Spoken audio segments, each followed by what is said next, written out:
6번 공무원 만나는 법.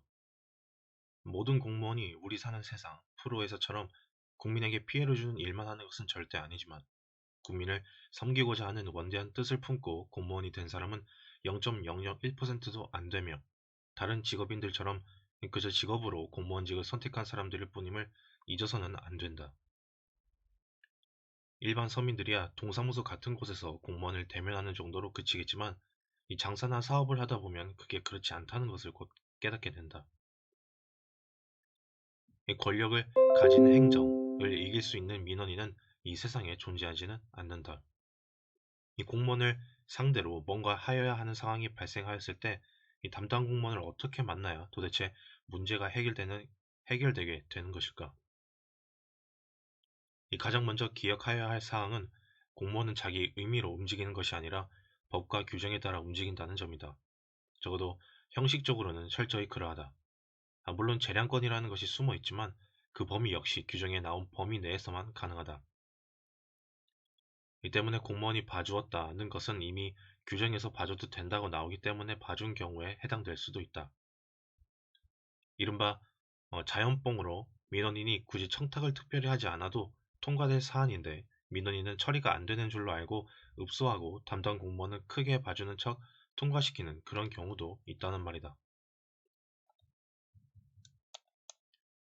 기억해야 할 또 하나의 사실은 담당 공무원은 법과 규정을 가장 잘 알고 있기에 실은 편법도 가장 잘 안다는 점이다. 즉, 이른바 빠져나가는 방법을 누구보다도 잘 안다. 다만 친하지 않은 사람에게는 잘 안 가르쳐 줄 뿐이고 관련 경험자들을 통해서만 전수된다. 이제 이런 공무원들을 상대하여야 할 때 알아두면 유리한 법칙들을 요약하여 본다.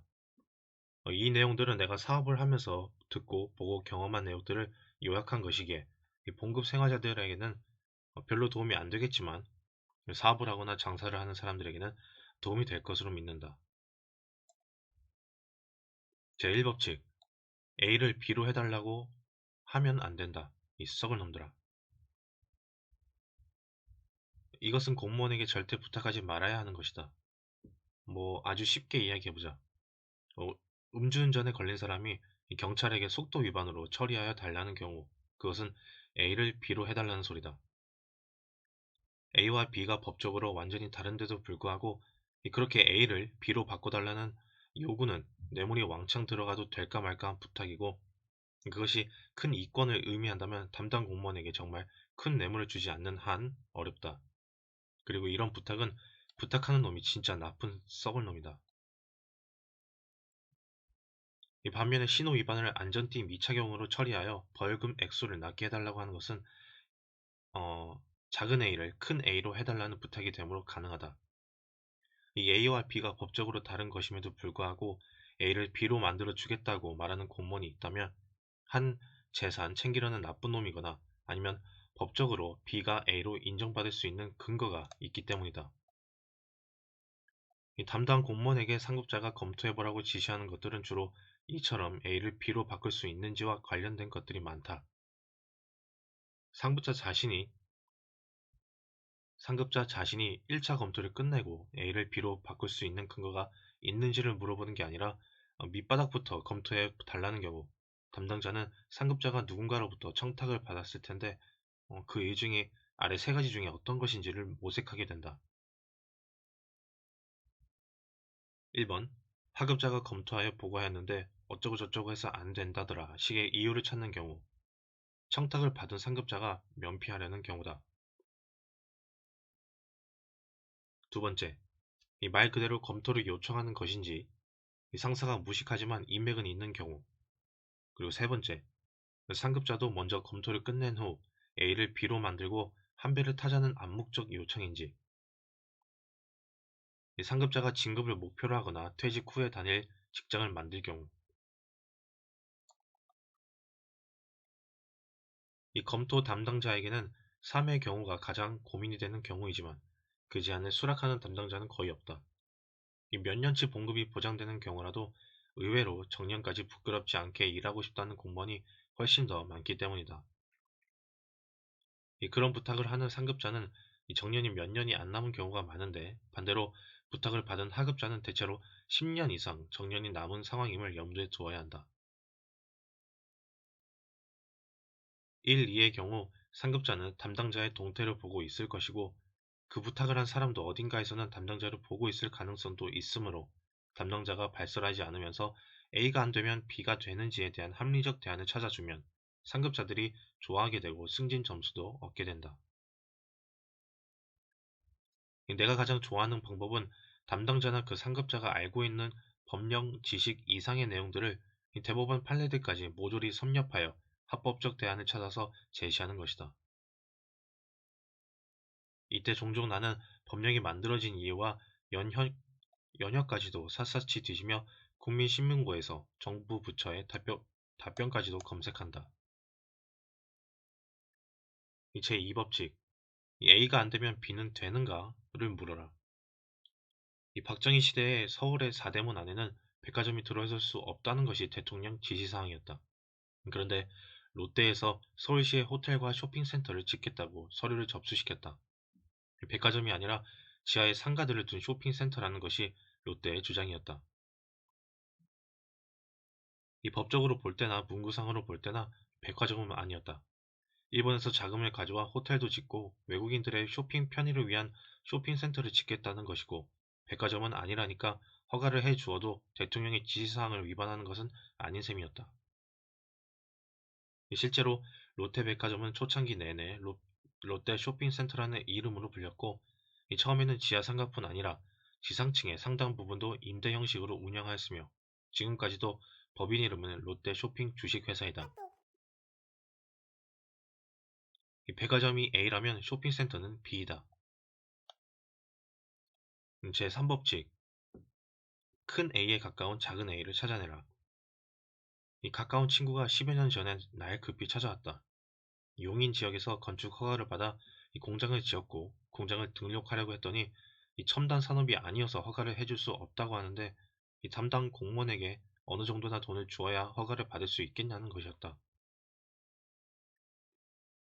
이 친구가 하던 사업은 페스티로폼을 수거해 용해시킨 뒤 반고체화시켜서 사출하면서 액자 프레임을 만드는 것이었는데 이 선무당 수준의 건축사 말만 믿고 신축 허가를 받기 쉬운 일반 물류 창고로 건축 허가를 받은 뒤 이 공사 중에 그 내부 일부분에 공장을 지었으나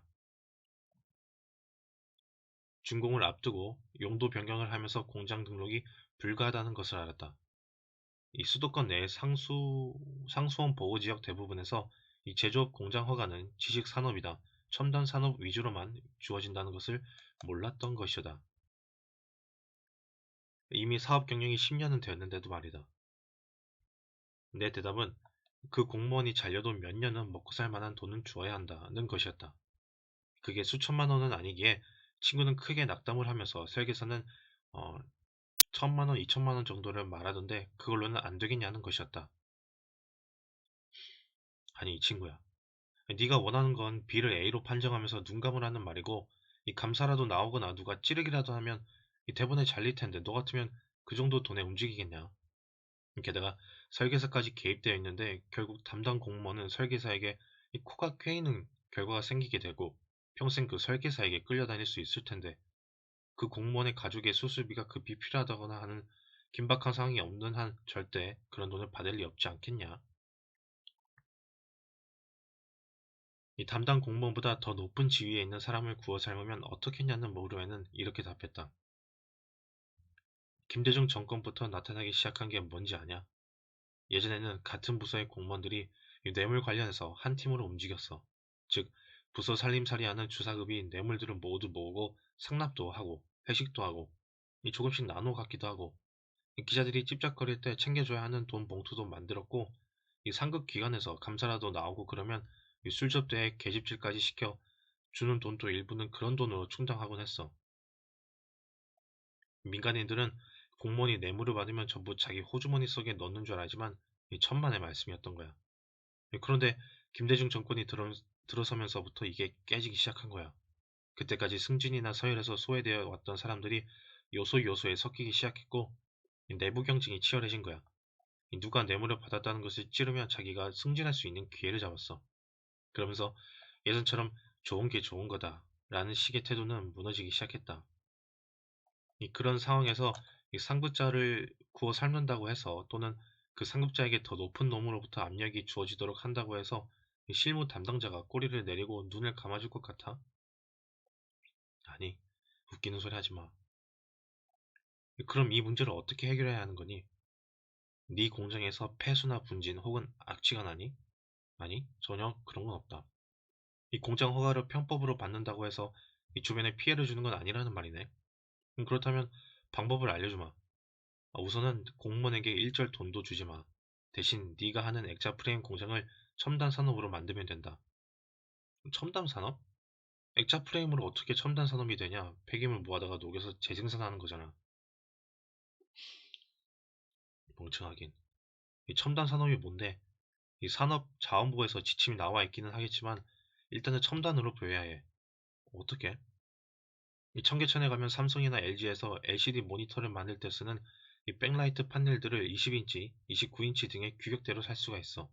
그게 LCD 스크린에 골고루 빛을 투사시키는 역할을 하는데 그 백라이트만 있으면 그냥 편명 전체가 하얗게 발광을 하는 거야.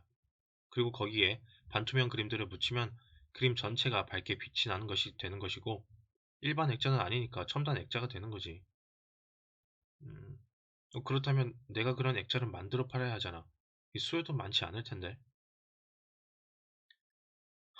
이런 답답하긴. 이 공무원들에게는 판정 당시의 기준이 중요한 거야.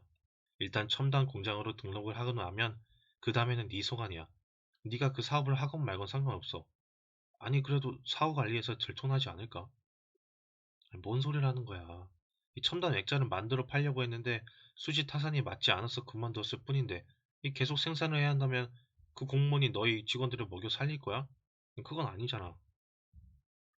그 공무원이 기업의 영업 상황까지 체크하지도 않으며 뭐 그런 권한도 없어. 일단 허가받을 당시에 합법적이면 되는 거야. 그렇지만 등록 전에 현상 실사를 나온다던데. 적어도 제조 설비는 각처 넣고 있어야 하잖아. 당연하지. 그런데 술 살래? 300만 원이면 그 제조 설비 전체를 마련할 수 있을 것 같은데. 술 살게. 날 따라와라.